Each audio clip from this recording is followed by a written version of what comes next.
Hey, this is Mike. Thank you so much for choosing this video. Today I'm in Myrtle Beach, South Carolina, visiting East Coast Honda, and I'm checking out a 2019 Honda CR-V in the EX trim level. This CR-V is sitting on 235/60 hand-cooked tires wrapped around 18-inch alloy wheels with a grayish silver finish. It also has four-wheel disc brakes with ventilated rotors in the front and solid rotors in the back. The name of this color is Molten Lava Pearl. And the sun's shining today, a real nice day, a little windy, but hopefully the sun will allow you to see what the color looks like. Very interesting color that pops out from all the other colors here on the lot. So looking at the front, you have quite a bit of chrome here. The Honda emblem has this big bar across the center, and the chrome extends out into the headlights, kind of like boomerangs. Then you have some flat black there at the bottom, a little bit of silver here in the front, a little bit of gloss black right in this area here, and then a flat black grille. The lighting in the front of the vehicle is a combination of LED and standard bulbs. The turn signals are an LED strip right across the top of the headlights, which look fantastic in my opinion, and the daytime running lights are on the outside and bottom in LEDs. The low beams are in a projector tube powered by standard bulbs, and your high beams are in a reflector housing, and your fog lights are also in a reflector housing, all standard bulbs. Looking at the profile, you can see there's a beefy plastic portion here across the bottom here, and a slimmer plastic portion around the wheel wells, and also the doors go all the way down to the side of the vehicle, and I'll show you the benefit of that soon. But there is a lot of protection there from road debris and things like that. Body colored side mirrors as well as handles. Now there is I guess flowing in with the front of the vehicle, some chrome around the outside of the glass, and then you had the pillars blacked out to kind of solidify that, one piece look. This is what the key fob looks like. And it's a proximity system designed to where you can just keep it in your pocket and use the vehicle 100%. Now there is a physical key here on the inside in case you need it, but there's also some useful buttons here: lock, unlock, remote start, the ability to open up the trunk. It's not a power lift gate, but you are able to unlock it and lift it up. And then a panic button here. Let's go ahead and push that panic button. Okay, so it has a pretty traditional kind of horn that's not too beepy and not too loud, I guess you can say. But as long as you have the key with you, you can walk up to the vehicle. It could be in a bag, it could be in your pocket or whatever. To lock the doors, you just place your finger or hand right over the sensor and indicated by these little lines right here. So that'll lock the door. I mean, you can put your hand on it, whatever. To unlock it, you simply put your hand behind the handle. So there's a sensor on the back of the handle. It senses your hand position. It senses the key on the outside of the door within a close proximity and allows you access to the vehicle. There's also a physical key location here on the driver's side only. So I mentioned the door, it going across the bottom here. It goes all the way down. Okay, so you can see that there is a trim right in here, and it's actually dirty below that seal. So that all that road debris right there would have been in this door jamb, getting your clothes dirty when you enter and exit the vehicle. So that did its job, keeping the dirt and debris from outside the door jamb. You notice some vehicles where the door doesn't go all the way down, so you have a lot of dirt right in there, in which could get your clothes dirty. So this kind of a good example, just kind of highlighting that. Okay, so the inside of the passenger side door, soft touch surfaces here on the top, here. Now this is a cloth material. This is kind of like a synthetic type, Nerf type material. And then you have a wood grain trim right in there. The handle is completely sealed up, so you can use that as a little storage space. And then you have some bottle holder and a little storage space. I like the way they have the forward position here, just so you can easily access it. Some vehicles have it too far back, so it's kind of like you're fighting with the seat trying to get to your cargo area. They're able to do that and have the speaker in the door as well, so I like that. They also have a little tweeter speaker here in the pillar. And while we're looking at the door, also it has the blind spot detection system in the side mirror. It's also the rear cross traffic alert as well. Manually adjusted seats here on the passenger side, And it is a cloth tan seat.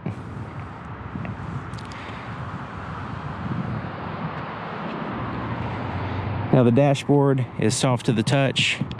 It's kind of like that same synthetic material that's in the door. And then you have some gloss black and then the wood grain there.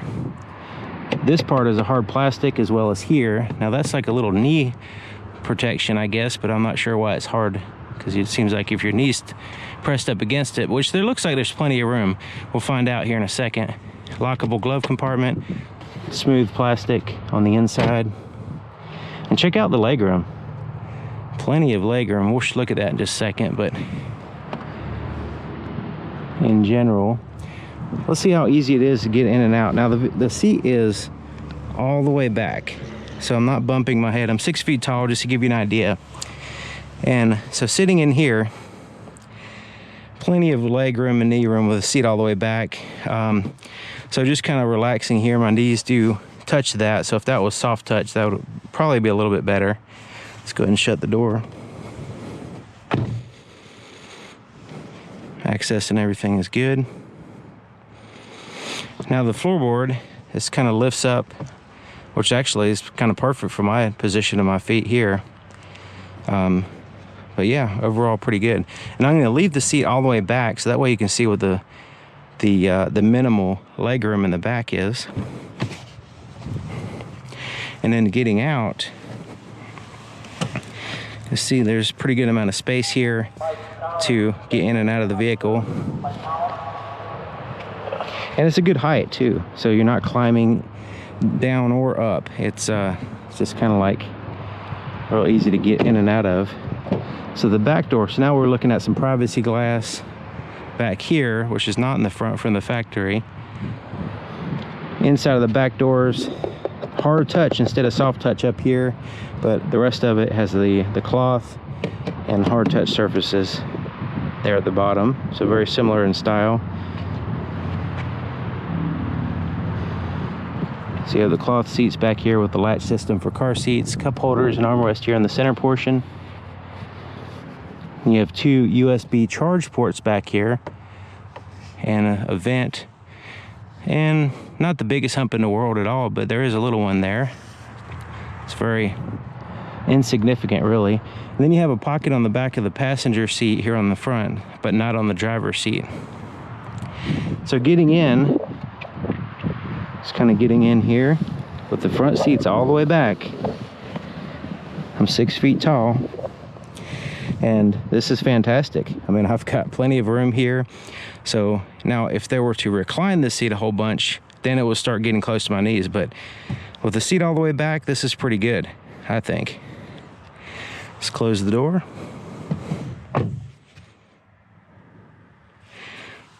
Get in the center position. Little hump there in the center, but not too bad. I'd probably, you don't really have to straddle it, but probably would. It depends on who's next to me. And then moving over here, the center position is quite high. It's a little bit higher, so there's no bolstering, so it kind of lifts you up a little bit, and then you sink back down in the ends. Kind of simulates a bucket seat in a way with the bolstering. You have the light handles over here. This one has a little hook that the other one doesn't have. And then getting out,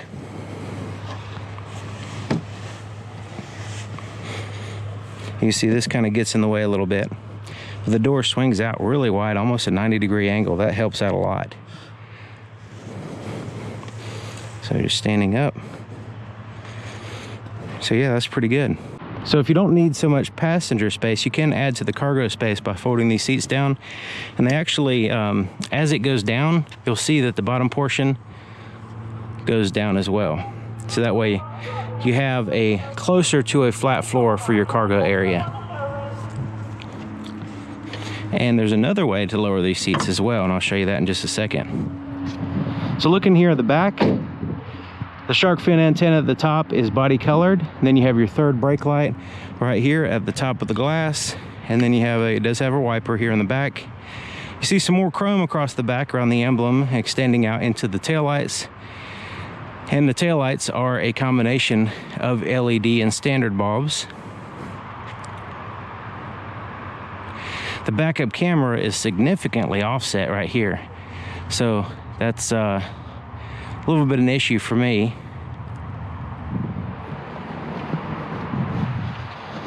The exhaust, it does have two exhaust ports here and here, and so they're fairly well hidden. You can still see them.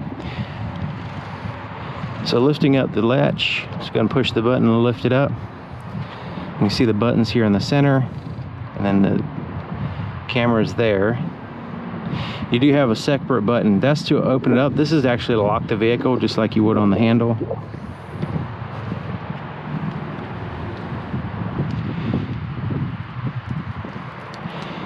Okay, so this one has the shade, and the shade's in place right now. You can move that out of the way.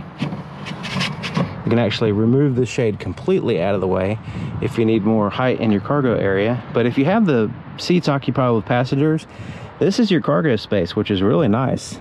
This is a very significant amount of cargo space. Also, it has two light sources. You have one here on the right and left, so that kind of helps out at nighttime, eliminating shadows. That's really good. That's a plus in my book. And then you have some space underneath here. It has a cargo mat in place. Under that is a carpeted floor. And then under that, you lift this up, which this part is removable, you can take that out, is your full diameter spare tire. Now you can take and use some of the space around the tire. You can see there's a little bit of empty space around it, and then there's insulation for noise dampening. Then your tools for your spare tire. Now the load floor is adjustable. So this is the higher portion. You can take it, lift it up, let it drop down, push it back, and drop it there. Now you have a lower portion. So that way you can have different heights, and also it adjusts the amount of space you have underneath this with your spare tire. In case you need to add to that, you can lift this up and things will be out of sight. Now folding the seats down, remember I mentioned there's another way besides on the seat there. There's these handles. Just reach in, pull it, and it drops the seat down for you. So that way you can add to your cargo space from back here. So if you have a long box, you're putting it in there, it's just not quite gonna fit. You go ahead and lower the seats down. There's one on each side, and you can go ahead and load up the vehicle. Now you can also, as you notice, the seats are up and down, so you can add to your cargo space while still maintaining some passenger space. So you can fold down one or the other, or both, to accommodate your needs. So it has a locking fuel door, and it's here on the driver's side, and it's capless, so you don't have to worry about taking the cap off when you're pumping gas. And there is a funnel with the spare tire in case you need to use a gas can. It'll tell you right there. But generally, just put your nozzle in there, pump the gas, and you don't have to worry about anything else. So I have the key in my pocket. To start it up, I just have to push the brake and hold it and push this button here.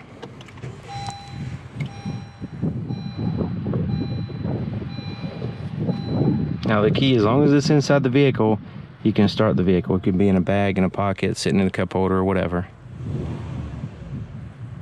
Here's the floorboard in front of the driver's seat. Now the floor mats aren't in place right now, but there is little hooks here to snap in and hold your floor mat in place.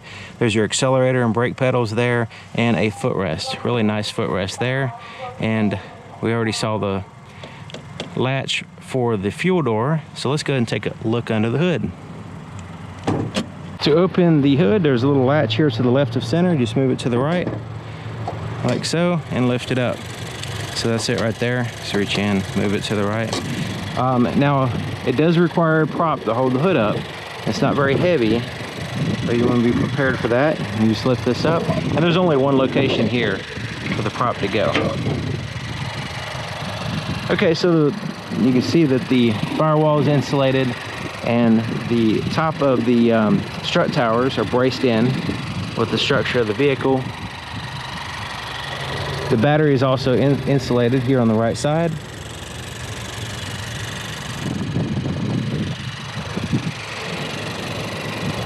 Okay, so it's a 1.5 liter turbocharged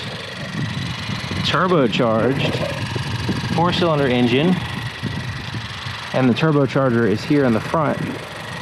So this is always funny. Every time I mention this, people will just like this huge argument in the comments. The intake is here.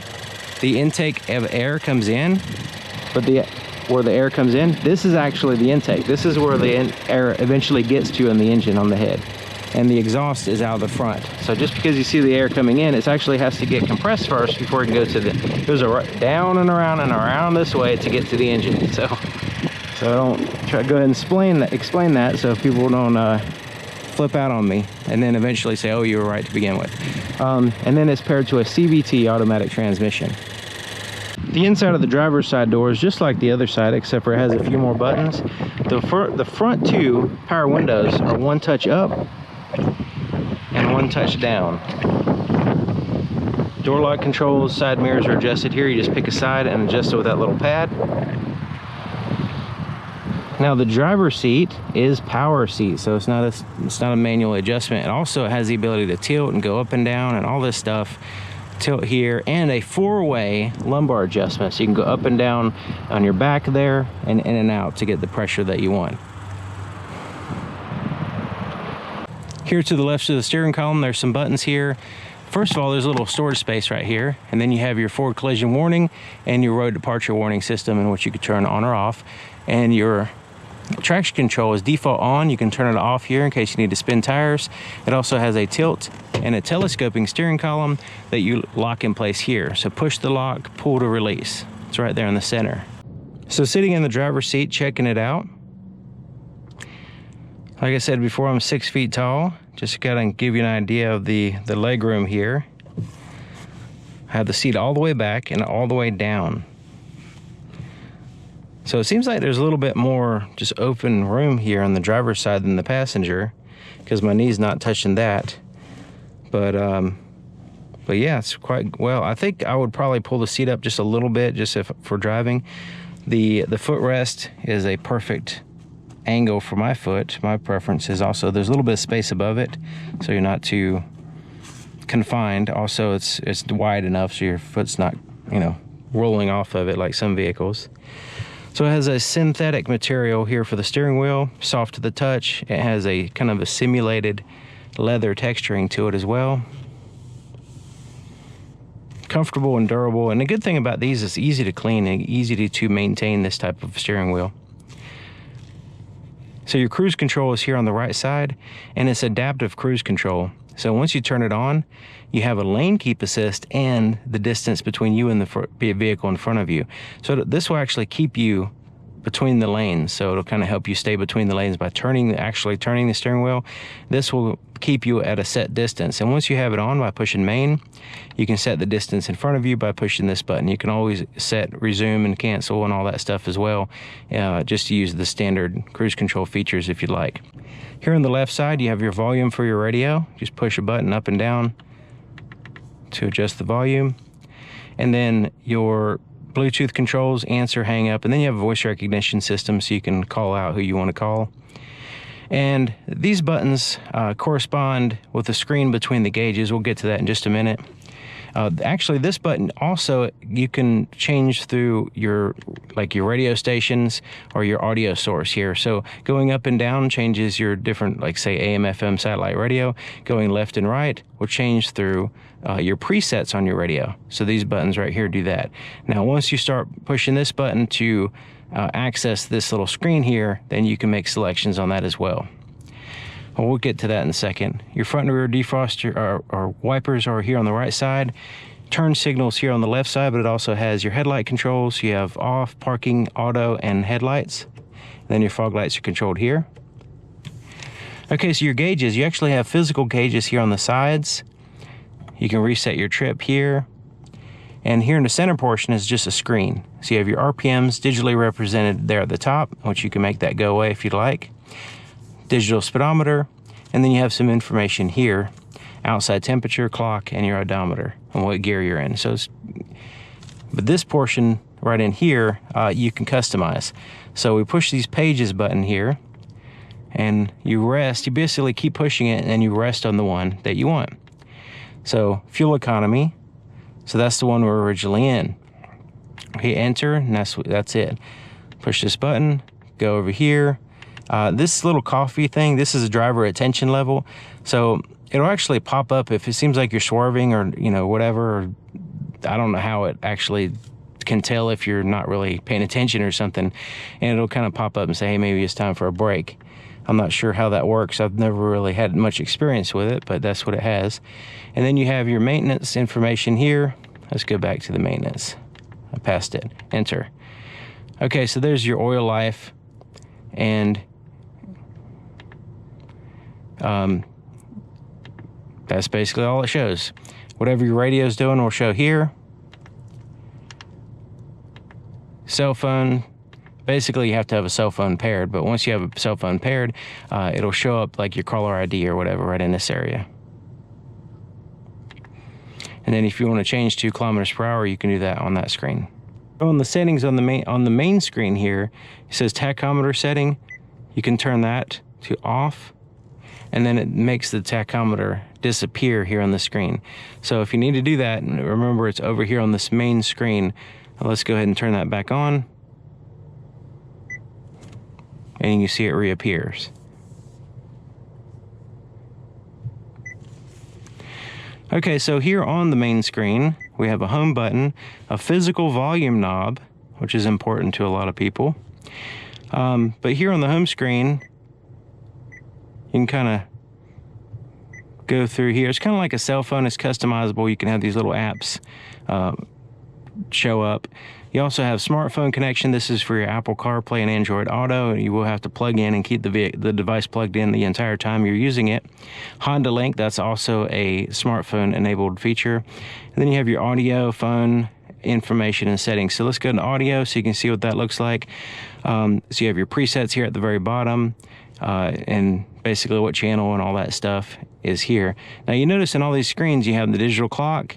You have the temperature that you have your climate control here on the corners as well. Information. So this is going to show you like a trip computer. You can have a clock and things like that. So right now you have different trips here, and you can reset it and you can save it different independently. So that way you can keep track of, you know, how well you're driving as far as fuel economy, that kind of thing. Now you notice it has audio and phone buttons over here on the side. It's soft touch buttons on the side so you can quickly access them. You don't always have to go back to the home button. And then your settings are here, and there's quite a few settings that you can go into. You can always go back out of. And then there's a little button right here, and this is basically like an Android system. So you can install apps, you can have a calculator, you can even have widgets just like the Android system as well. So that's pretty neat. Okay, so down here is your climate control. So your driver and passenger is a dual zone. So there's your temperatures here and here. Right now they're synced. So if I turn this one, you'll notice both of these pop up and say, 62, 63, these are the temperature here. If I push that right there, or if I just start turning this knob, it'll let you do it independently. So that way you can have independent temperatures. Fan speed, where you want the air to blow, front and rear defrosters. You also have heated seats here on the front. So it's a 3-stage, high, medium, and low, or off. Now when you push this climate button, it kind of pops up here just to kind of show you what's going on with the fan speed, and where the air is blowing, and whether the air conditioner is on or off. So that way it just kind of takes up the whole screen though. Electronic parking brake is here. Pull it up to engage it, and it engages the rear wheels. Push it down to disengage. You also have a brake hold feature, in which will keep you from rolling forward when you're at a stop sign or a stoplight for extended period of time. If you're stuck in traffic or whatever, if you're in drive, you come to a complete stop. As long as this is activated, it'll keep you still and hold the brake for you while you're sitting there. You don't have to hold the brake the whole time. And then you have an eco mode over here, so this will be a hit on your performance, but it will give you a little bit better fuel economy as you're driving. So here's your shifter. Let's go ahead and put it in reverse so you can see the backup camera. You notice it's significantly offset, so it's going to give you a little bit of a weird view, especially considering it's so wide it's so distorted with the wide angle. Now, if you want a more linear view, you can push that button. Still distorted, still offset, but it looks a little bit better. This gives you just a heads up, you know, further space out. And then this is more of a top-down view in case you're backing up to a hitch or something like that, or something close. Neutral, drive, sport mode, and then the low range. This will give you the basically like engine braking if you're going down a hill, something like that. So down here is a little storage space with a rubber little mat that's removable, so you can take it out, clean it, put it back in. 12-volt power supply, cup holders, and it's open on the inside. It has these little adjustable doodads there to accommodate for different size cups. A little storage space here as well. And this is your armrest. Soft to the touch. It's cloth. And lifts up, stops right there, and then you have the storage space. Now this is all connected here, so you can push this back, you can push it forward, you can also take it out. This little thing right there, the little tray, quick access tray, and you can, you know, put some junk in there.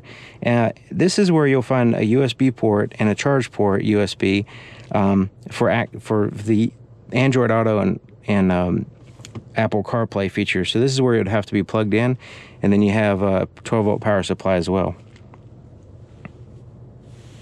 The rearview mirror has the manual day and night mode. Then you have some tap lights, place to put your shades, and it has like a foam material on the inside, and you lift it up and drop it there, and it has a conversation mirror that you can keep an eye on the people in the back. Kind of has a weird angle. I guess you can see it's a little bit not as wide, I guess. It shows more of the side of the vehicle there. I'm not sure. You can see in the back, it's just a little bit different than some of the other ones I've seen. The visor has mirrors and lights. Extends out on a metal rod there. And the visors are cloth as well as the headliner. All right, so there's your sunroof, and it has a shade that covers up 100% of the light. Now you can turn on, just want to mention here, I forgot to show you that you can turn on all the interior lights by pushing that down, off here, and then the center portion is the door, so they'll turn on with the door. This one is for the sunroof. So we can go ahead and push it up, close it, and then we can slide it back. All right, that's as far back as it goes.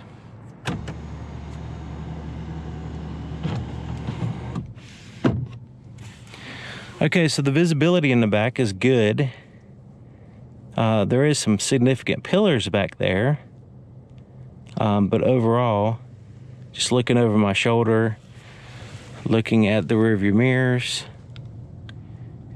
it looks good.